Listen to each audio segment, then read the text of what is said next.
Lep majski pozdrav, spoštovani in spoštovane v naši oddaji Sreda v sredo. Zunaj je vroče in bo še bolj toplo, tako kar se tiče meteoroloških podatkov, kakor tudi kar se tiče politične klime, kajti konec koncev parlament, Državni zbor Republike Slovenije je v teh dneh dal pod streho rebalans proračuna za leto 2012, pa tudi tisto, kar je seveda zelo bilo moteče za nekatere v tej ljubi Sloveniji, fiskalno pravilo, torej, da se ne bomo več zadolževali za nekaj, kar pravzaprav nimamo. Seveda so take stvari, ki se dogajajo v naši ljubi Sloveniji iz evropske perspektive, ne? Morda videne nekoliko drugače, kajti Evropa je vse te korake, ki jih mi skušamo šele zdaj narediti, zdavnaj opravila in torej so izkušnje o tem, kakšni so učinki teh korakov, zato v Bruslju oziroma v Evropi toliko bolj jasni. Dr. Milan Zver, malo dolg uvod za to, da vas pozdravim v studiu televizije Ideja, kanal 10 v oddaji Sreda v sredo, pa vendar, kakšna je perspektiva, pogled Bruslja na dogajanje v Sloveniji? Hvala lepa za vabilo in lep pozdrav gledalcem in gledalkam. Bruselj, tudi nasploh Evropska unija ima podobne težave kot Slovenija. Nekatere države, kot ste ugotovili, so že opravili domačo nalogo, so že sprejeli fiskalno politiko. Tudi Italija, recimo nazadnje, je sprejela ta ukrep. Nekatere države se čaka in med njimi je tudi Slovenija. Jaz mislim, da je to pravilo kar dobro, tudi zato, da se potem bonitetne ocene so nekoliko bolj zadovoljne z zdravstvenim stanjem slovenskega gospodarstva in bančnega in nasploh fiskalnega sistema. Drugače pa so tudi nekatere države, ki ne marajo ravno nekih pravil, resnih pravil, strogih pravil na področju javne porabe. Takšne so nekatere države južnega loka, kot jaz temu rečem, Grčija je tipičen primer. Zdaj, ko so imeli volitve, se jasno vidi, da je večina strank, ki je nastopila na volitvah, nastopila proti evroskupini, proti Evropski uniji in njenim ukrepom in pa za zadolževanje, za večjo javno porabo in tako naprej. Torej neke voluntaristične zahteve in zanimivo, da dobršen del volilnega telesa to podpira. Še na prejšnjih volitvah sta PASOK in pa Nova demokratija, torej levosredinska in desnosredinska opcija, pokrivala 75% prostora v Grčiji in sta tudi dali neko stabilnost sistema. Zdaj pa je koliko, 10 strank? Zdaj pa 35% samo in skoraj 2/3 stranke, ki so v bistvu evroskeptične proti Evropske uniji in ki bi samo delile pa manj ustvarjale. To je hud in nevaren premik tudi za evrocono. Danes je že nemški finančni minister omenil možnost prvič, da lahko tudi Grčija izstopi iz evrocone. Morda bi bilo dobro, da sploh ne bi prišla noter pred 10 leti. Recimo takratni nemški predsednik Kohl je bil proti temu, da bi širili evrocono tudi z Grčijo, zato ker je že takrat dobival očitno prave informacije, kaj se tam dogaja. Pa ne gre samo za Grčijo. Evropska unija pa evropske inštitucije, to pa imate prav, pa so sprejeli povsem jasno filozofijo izhoda iz krize, ki mora temeljiti tudi na varčevanju in na gospodarski rasti oziroma ustvarjanju delovnih mest, ki potem prinese gospodarsko rast. V tem smislu je tukaj soglasno pojejo isto vižo tako Evropski parlament, Svet Evrope, Evropska komisija in pa glavna inštitucija, pri vsem tem to je Evropska centralna banka. In nekih novih filozofij, novih formul za izhod iz krize ni. Tudi novi francoski predsednik se bo moral potegniti nazaj. Se počasi vleče nazaj, ker konec koncev retoriko, ki je uporabljal v predvolilnem času, je že kar precej spremenil. Ne moreš recimo nadaljevati z staro zgodbo, večjega zadolževanja, večje javne porabe. Res je, da javna poraba tudi lahko generira gospodarsko rast, zagotovo, vendar vse ima svoje meje. Ne moramo več porabiti, kot zaslužimo, to je neko osnovno pravilo. In če to delamo, potem to delamo na račun nekoga drugega. Ali nekoga, ki nam pomaga ta hip, ali pa na račun vnukov pa otrok. To kruto dejstvo, mislim, da še ni prišlo v male sive celice večine slovenske populacije, kajti sicer se ne bi dogajale razne grožnje z štrajki in podobnim. No, mislim, da se ne bi strinjal s tem. Mislim, da velika večina Slovencev to razume. Ne? Tisti, ki od svojega dela živijo. Ja, res pa je, da je zdaj bilo toliko medijskega prostora namenjeno nekaterim sindikatom, ki so bili proti temu, da je zgledal se ustvari neki konstrukt, da so vsi Slovenci proti varčevanju in proti temu, da bi morali normalno živeti, se pravi uporabljati normalno to, kot ustvarimo. Ne? Jaz mislim, da bi tudi referendum prinesel dober razplet. Ne? Če bi se to zgodilo. Slovenci vendarle razumemo. Nismo recimo tako kot kakšni severnjaki, ne, ki striktno gledajo na to zadevo, nismo pa tudi kot mediteranci ali pa kdo na vzhodu, ki smatra, da je država dolžna skrbeti za naše usode. A veste, kaj se mi je v teh dneh, tednih nazaj porajalo eno vprašanje, in sicer, ali bi, če bi seveda bila na oblasti v Sloveniji opcija, ki jo predstavlja Jankovićeva Pozitivna Slovenija, pa Pahorjevi Socialni demokrati, pa bi prav tako morali priti pred javnost, pred socialne partnerje z nekimi ukrepi za omilitev finančne, fiskalne krize in tako dalje, ali bi tako reagirali sindikati. Kajti občutek imam, ne, da je pravzaprav na vse te vladne paket ukrepov bil nek koncertni odziv, začenši z sindikati, se razširi na civilne neke družbene skupine in na koncu še naš ljubi predsednik okrca vlado, češ da se tega ne loteva na pravi način. Morda to ni bilo dobro, ne? Tudi zmotno je menil predsednik, ne, da bodo zaradi teh ukrepov trpeli socialno najšibkejši. Nasprotno, ne? Vlada je šla v koncept, kjer je obdavčila ali pa recimo vzela tistim, ki še kaj imajo, oziroma ne pa. Če bi sprejeli davek na dodano vrednost, povečali stopnjo tega davka, potem bi pa res tudi jemali oziroma bistveno podražili življenje tistim najnižjim slojem. Tega smo se izogibali in tudi, kar se tiče družinske politike in nekaterih ukrepov, jih je vlada kasneje umaknila. Tako da je ves ta sveženj je dokaj prosocialen, vendarle. Morda je res, so sindikati igrali zelo pomembno vlogo. Ne? Morda danes, ko je konec zgodbe, bi lahko rekli tudi, da je mogoče vlada preveč popustila, ampak vendarle izplen pa je socialni dogovor in to je veliko. Ne? Nimamo političnega dogovora, zato ker je Jankovićeva stranka zelo zaostrila situacijo na polju politike, ampak to, da je pa vlada vendarle uspela se izpogajati ali pa dogovoriti s sindikati, ki so a priori že proti naši stranki oziroma tej vladi, je pa velik uspeh. Ne?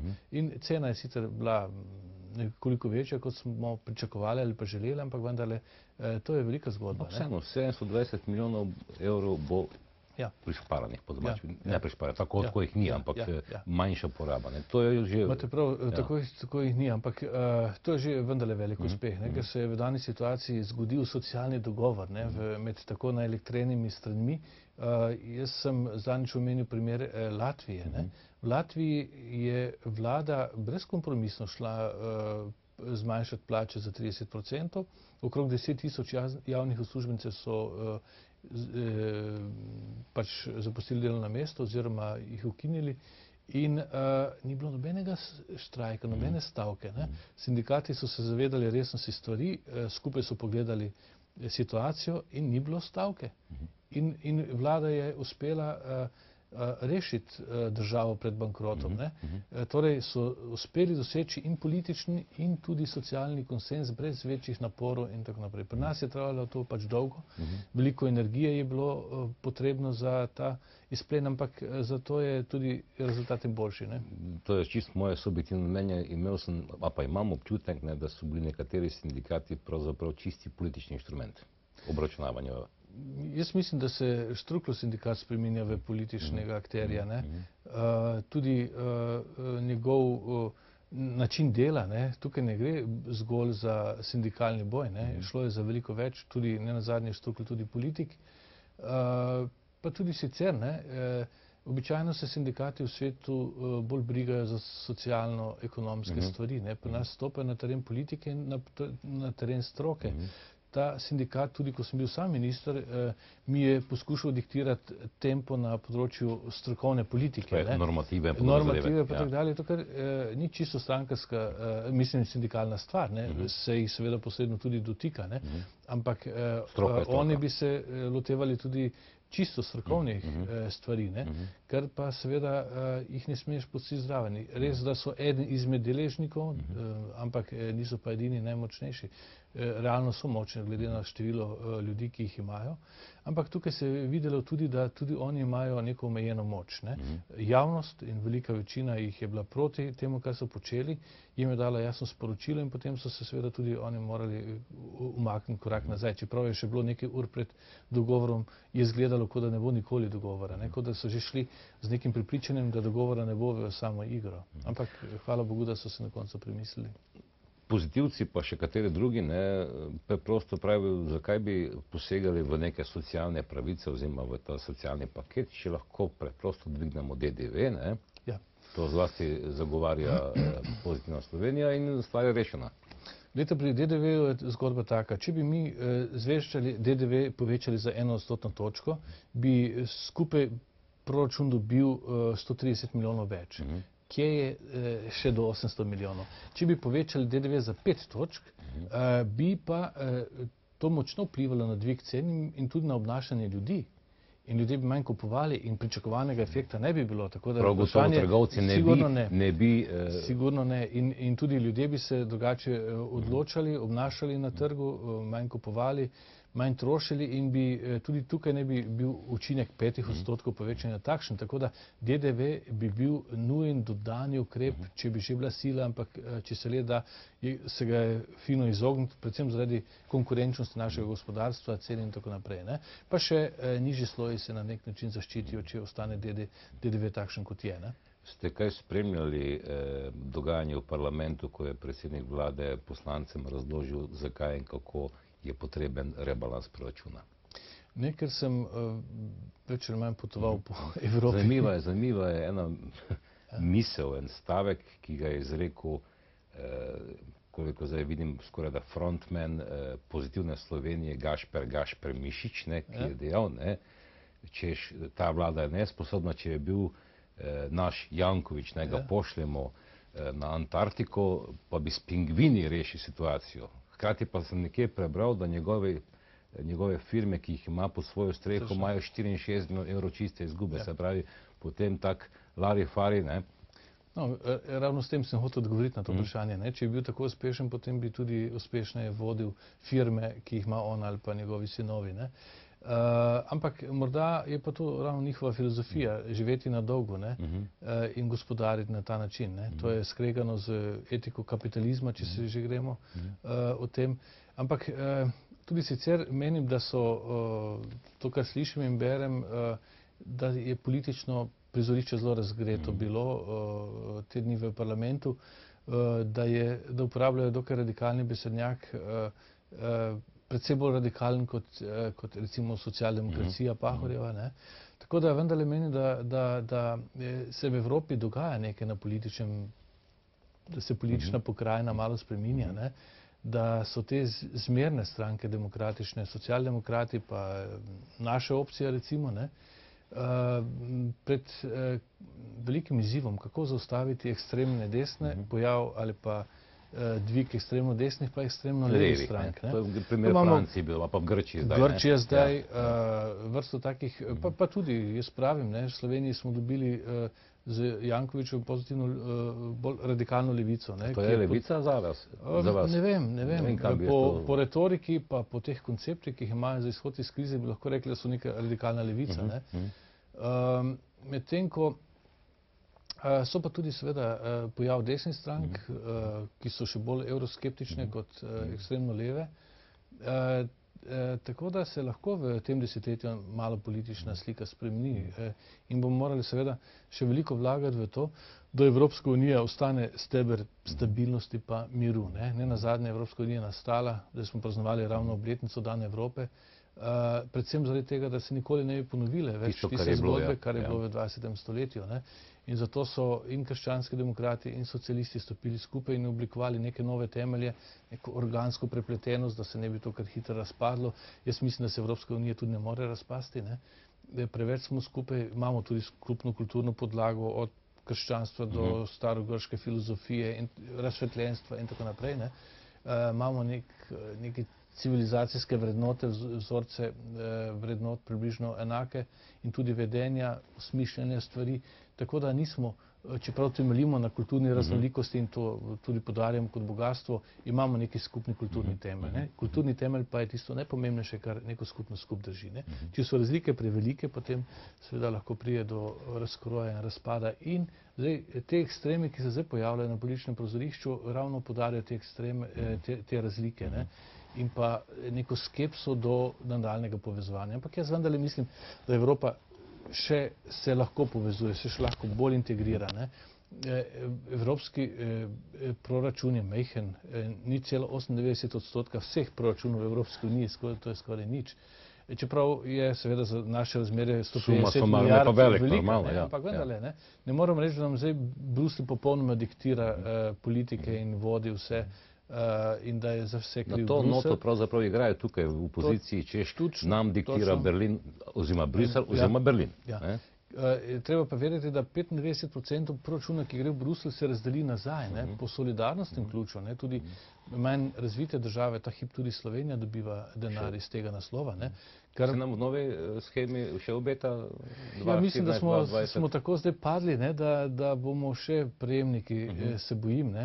Čeprav bi si želel, da bi Slovenija bila tako razvita, nadpovprečno razvita, da bi bila donatorka, ampak vendarle tudi kar se tiče teh mikrotransferjev in kohezijske politike, Slovenija bo dobila, vzhodni del Slovenije itak še nadaljnja sredstva.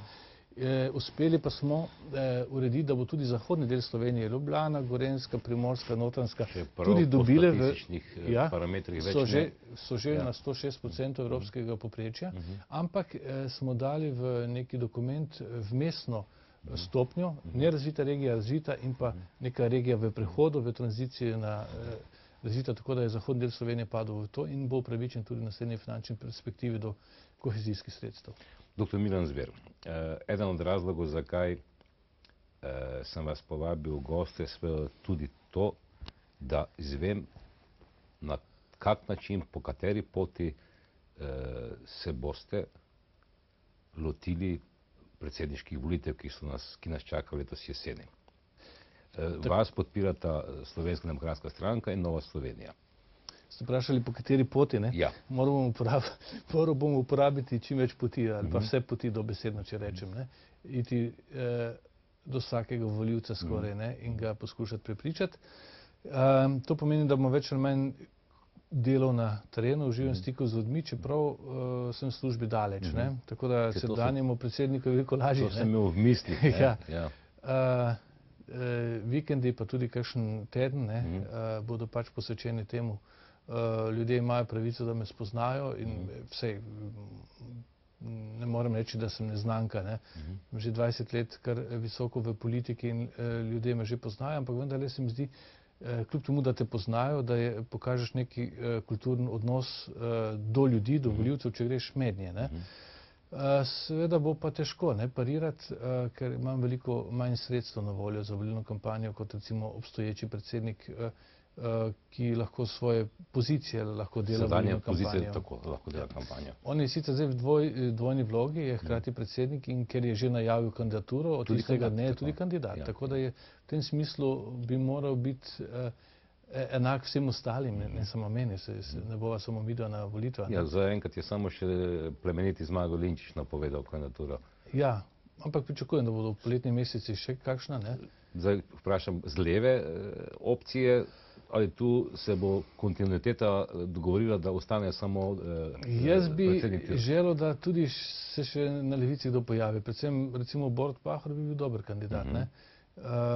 To bomo videli, kaj se bo zgodilo na kongresu. Ja, oni imajo 2. junija kongres. Jaz mislim, da bo zmagal, ne? Ampak to samo po sebi ne bi smelo biti prepreka, da gre kandidirati za predsednika republike. glede na to, da je imel nekoč že takšno željo, ne, in jaz mislim, da bi tudi del volilnega telesa, ne, ga sprejel, ne. Morda celo bi ogrozil predsednika obstoječega sedanjega, ja. Prav to me zanima, namreč ponavadi predsedniki, ki imajo sicer v narekovaju bolj omejene pristojnosti, ne, konec koncev gre bolj za neko moralno avtoriteto, kot pa za neko oblastno funkcijo, pa vendar v našem primeru, kar se Slovenije tiče, ne delijo istega mnenja oziroma celo na poteze, ukrepe oblasti, vlade in tako dalje, reagirajo, kot da so opozicija. Ja, predsednik republike, predsednik države v političnem sistemu, kot ga imamo mi, bi lahko bil nad, ne. V bistvu igra funkcijo angleške kraljice, torej reprezentant. Monarh sicer to tudi obnaša, ja. Monarh republike. Ja. Predstavlja ljudstvo navznotraj in navzven, ne. Ni mu potrebno, da se vtika v dnevno politiko ali pa da ocenjuje ukrepe vlade ali pa podpira sedaj eno politiko ali drugo. Ni potrebno, zato ker so za to drugi poklicani v političnem sistemu, da to delajo, ne. Ni potrebno, da ocenjuješ spričevalo nekoga, ali je pravo ali ni pravo, ne. Ker s tem jemlješ tudi neko posebnost te funkcije, ne.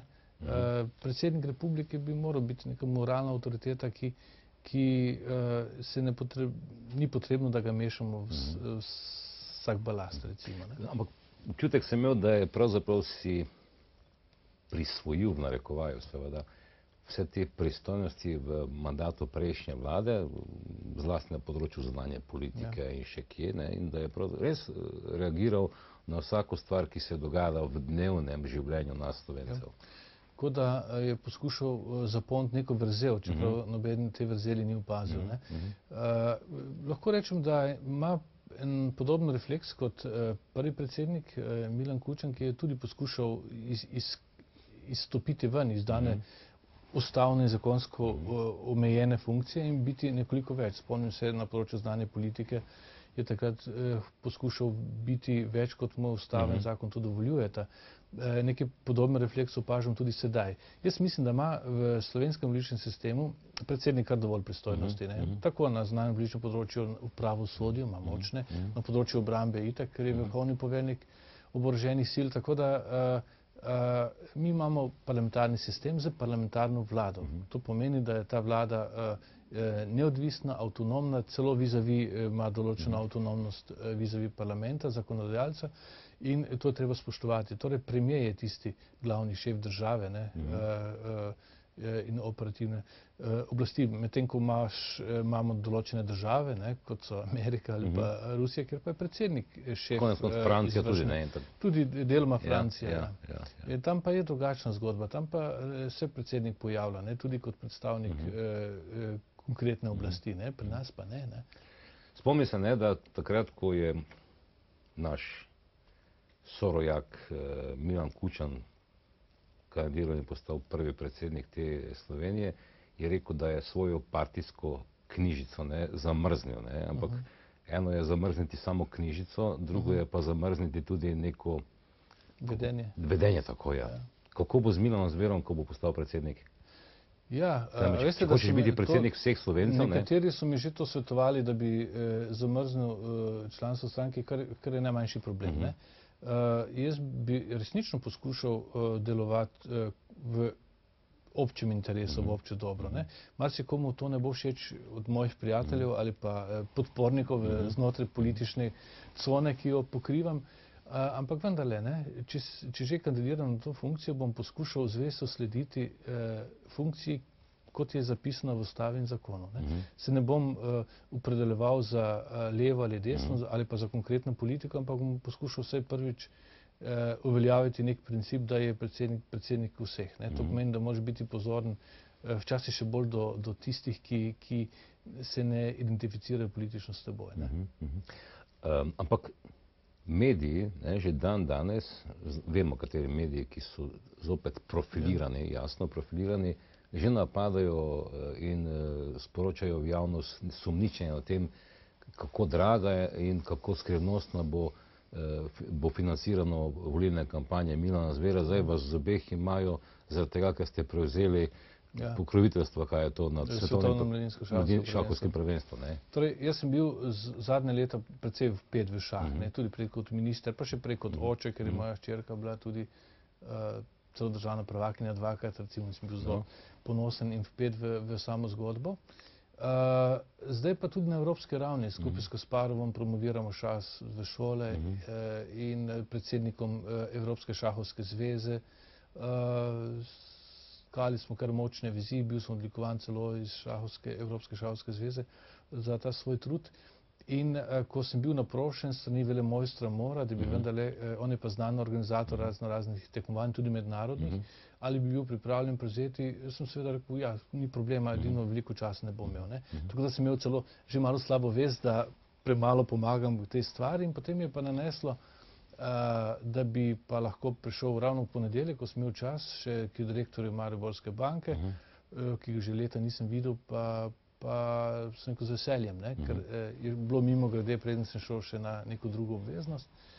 In smo tam predstavili z Morom v 5-10 minutah cel projekt. In to je bilo tudi vse. On je obljubil, rekel je, da bi rad pomagal prvenstvu, da bodo proučili možnost, ampak ta hip ne more povedati, bo dal nižjim inštancam. To je bila vsa zgodba. Ampak iz miši dela slona. Iz te zgodbe je pa potem na moje veliko presenečenje res nastala afera v Dnevniku, v sredo, češ, da je bil ta moj obisk namenjen temu, da bi se prelival denar iz šahovskega sfere v mojo predsedniško kampanjo, ker je seveda bila svojevrstna žalitev zame.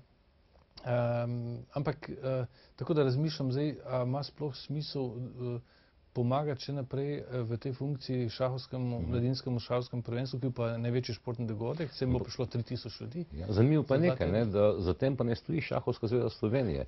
Tu pa se zopet vidi, kako so profilirane nekatere športne asociacije. Ja, točno. To zgodba ima lahko še druge dimenzije.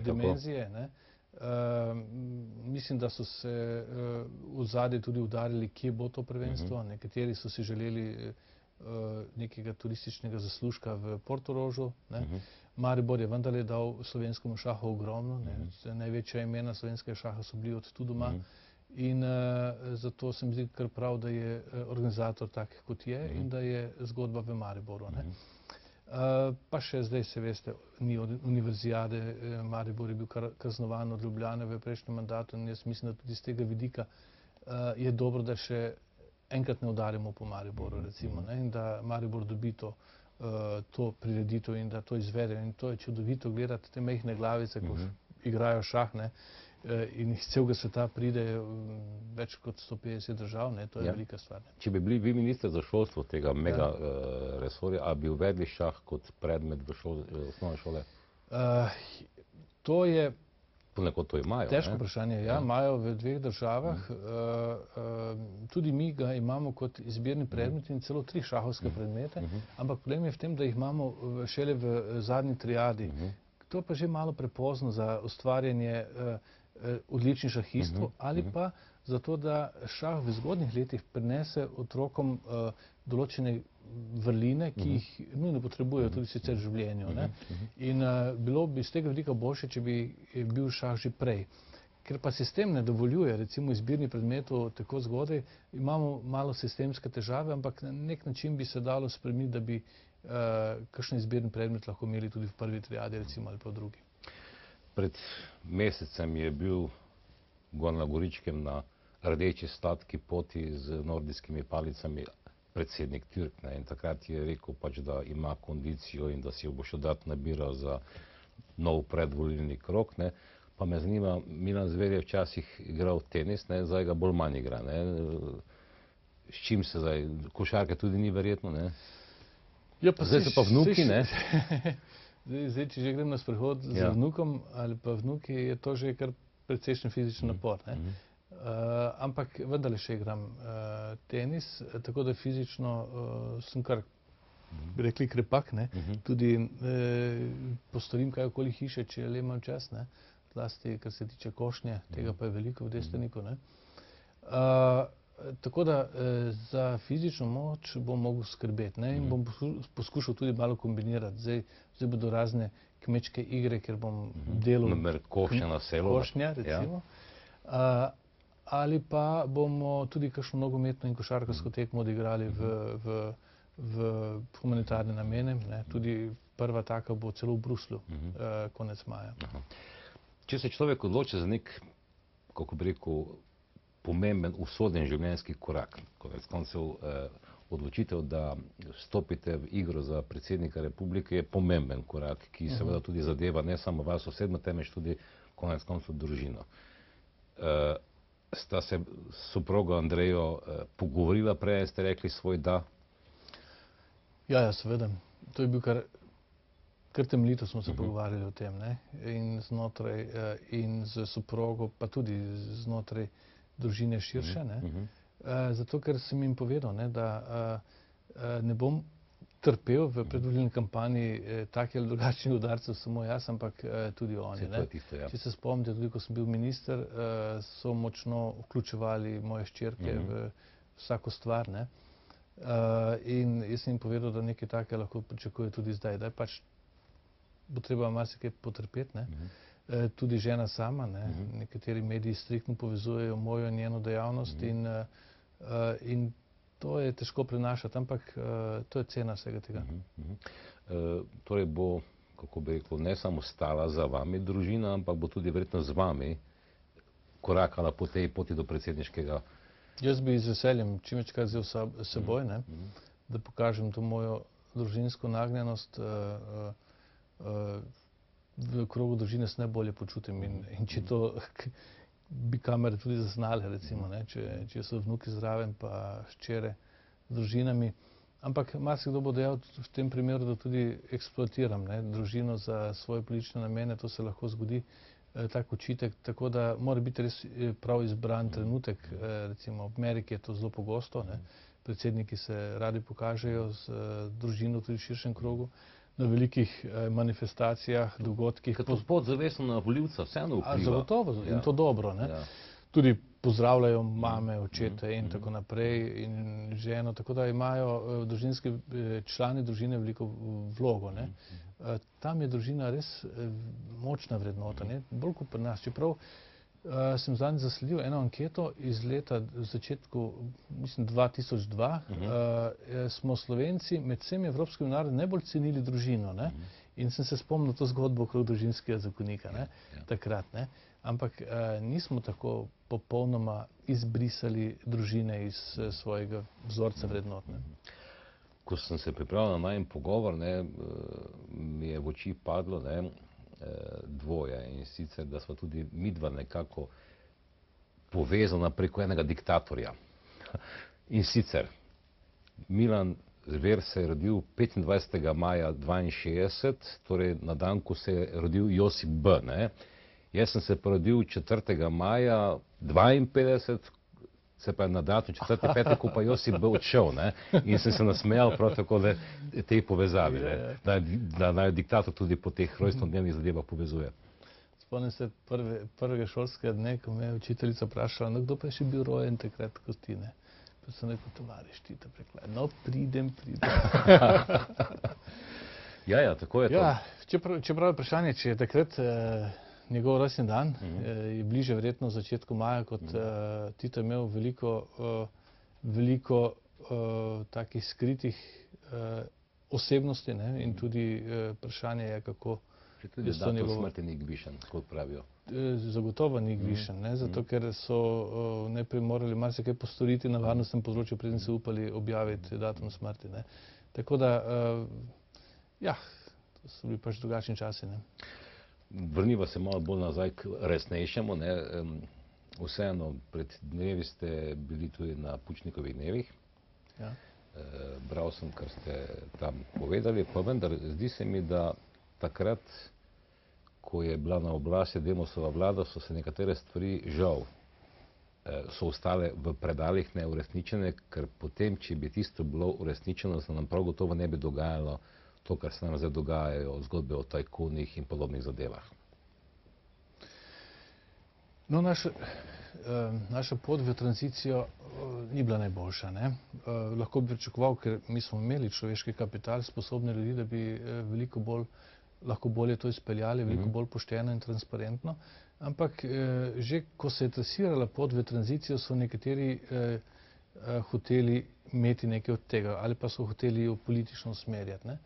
In dejansko so se že na začetku pojavila dva koncepta. Prvi in povezan najbolj z lastninjenjem, kdo bo dobil to družbeno bogatstvo. To je bilo tisto ključno. Ne?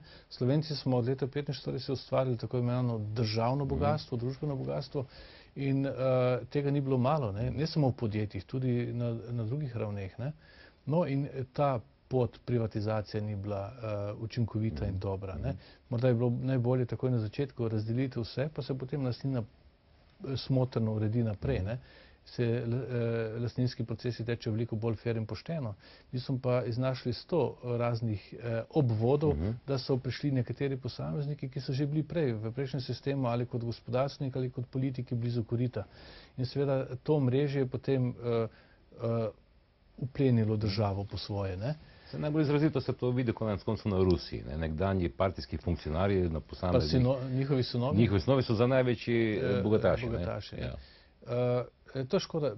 Tudi recimo na področju kmetijstva nismo naredili to, kar je bilo treba. Ne? Takrat smo 45 leta in še, pa tudi v večjih fazah naprej, ustvarili velike kombinate, male kmete in srednje kmete smo pognali na hribe, na slabo rodovitna ozemlja, to boljše so pokupili državni. Ne? In šele zdaj, ko sem bral Pučnika tam tisto njegovo zgodbo, ko je pisal kritiko našega kmetijstva, zaradi česa je šel v zapor, ko me razumem, ves gnev, ki je živel v ljudeh takrat. Ne? Dejansko so lahko samo po gričih gospodarili in so se ukvarjali z vinogradništvom in sadjarstvom. Če je Kardel to napisal, potem je to bilo skoraj sveto pismo. Tako. In vic je v tem, da v zadnjih 20 letih v bistvu nismo naredili v prid tistim, ki so bili po krivici tepeni od sistema. Ne? In vam povem, da je en od razlogov, da imamo tako nizko samooskrbo tudi ta, ker kmetje ne zmorejo tempa, delajo v zelo težkih pogojih, večji del Slovenije spada v skupino težje, z omejenimi naravnimi pogoji obdelovanja, recimo, ne? In tam ne moreš biti konkurenčen kakšni kombinatu ali pa celo poceni uvoženi hrani. To, kar nas danes najbolj tepe. Slovenci še vedno ne jemo domače, ne jemo lokalno, ne jemo sezonsko. Ne? Če bi spremenili prehrambene navade in kupovalne navade, bi to ugodno vplivalo tudi na male kmete. Jaz ne vem, se vam zdi, da gre tudi bolj za vprašanje te nacionalne zavesti, pripadnosti. Mislim, da tega pri nas je premalo. Ne vem, kjerkoli vidiš, drugot na tujem je praznik, visi pri zasebni hiši zastava. Enako tudi vidiš na medijih, v medijih, kako propagirajo, to pa je, ne vem, avstrijsko, to pa je, ne vem, domače. Pri nas tega ni. Oziroma, to je potem posebej plačna reklama. Mislim, da premalo.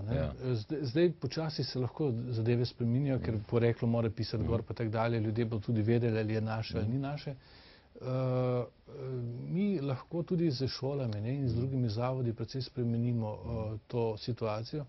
Pomembno je, da imamo večjo stopnjo samooskrbe. Kaj pa, če se zgodi spet kakšen protekcionizem? Če bodo vlade se malo zaprle, tudi na področju kmetijske politike, če bo kaj ne bo štimalo, in potem bomo lahko lačni. Ne? Če se zaprejo države, čeprav imamo enoten trg, ampak nikoli ne veš, ali je to večno ali ni. Tako da tudi zaradi ohranjanja kulturne krajine bi morali imeti več obdelovalnih površin in pa recimo nasploh več kmetijske proizvodnje. A se ne zdi, da je ta globalizacija po eni strani sicer res prinesla, da človek lahko kupi, kar se mu srce zaželi, po drugi strani pa je krepko posegla v naše prehrambene navade, pa tudi vrednost neke zadeve. Kajti, če se spomni, jaz nazaj, pa tudi vi verjetno, čez zimo, kaj je bilo? V kleti so bila jabolka, je bilo kislo zelje, na primer, ne? Češen pa ne? Ne pa jagod, pa ne vem česa iz, pa ne vem kaj. To je res. Te stvari lahko spremenimo. Tudi naše telo ni navajeno recimo na češnje v januarju. Ne. Če bomo uspeli z eno tako promocijo, ne, jesti sezonsko hrano ne, in pa lokalno domače, se lahko marsikaj zgodi dobrega v tudi naših prehrambenih navadah. Ne.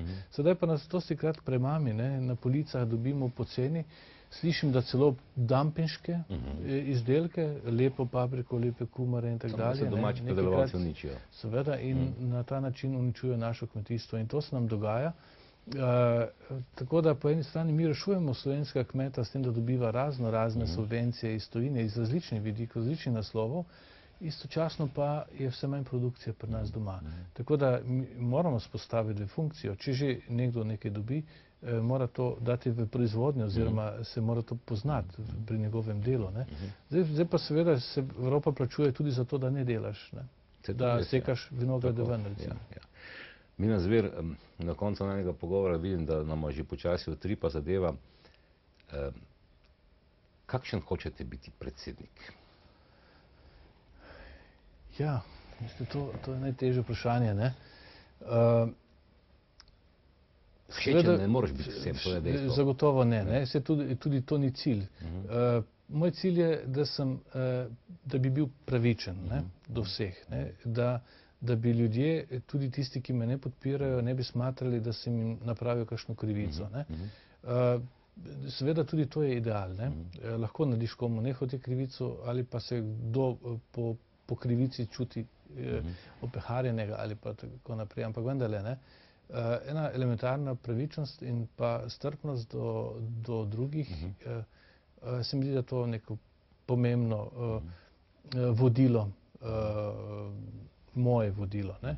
Vsekakor pa moraš biti tudi nek normalen predstavnik države Slovenije, tudi na evropskem parketu, tudi navzven. Ponosen Slovenec. Ne. Jaz vedno pravim, identiteta Slovenca in identiteta Evropejca se nujno ne izključujeta. To je isto, ne, podobno, eno v dveh različicah. Ne. Tako da predsednik torej mora tudi nekako simbolizirati svojo državo in svojo nacijo navzven. Ne. In seveda tudi navznoter. Včasih bo treba tudi kakšno povedati. Tako, to se popolnoma strinjam. V koncu seveda vse dobro vam, družini, ne. Upam, da se vidiva še kdaj v tem studiu, pa tudi v Prekmurju, oziroma Pomurju. Ja, do finala, ko bodo volitve. Rad pridem in bom zagotovo še veliko to sem pozabil, vse Milan Zver je polovica Prekmurca. To res, ja, po očetu iz Bratunec. Še enkrat hvala lepa. Hvala za povabilo. Mi pa se vidimo čez teden, srečno.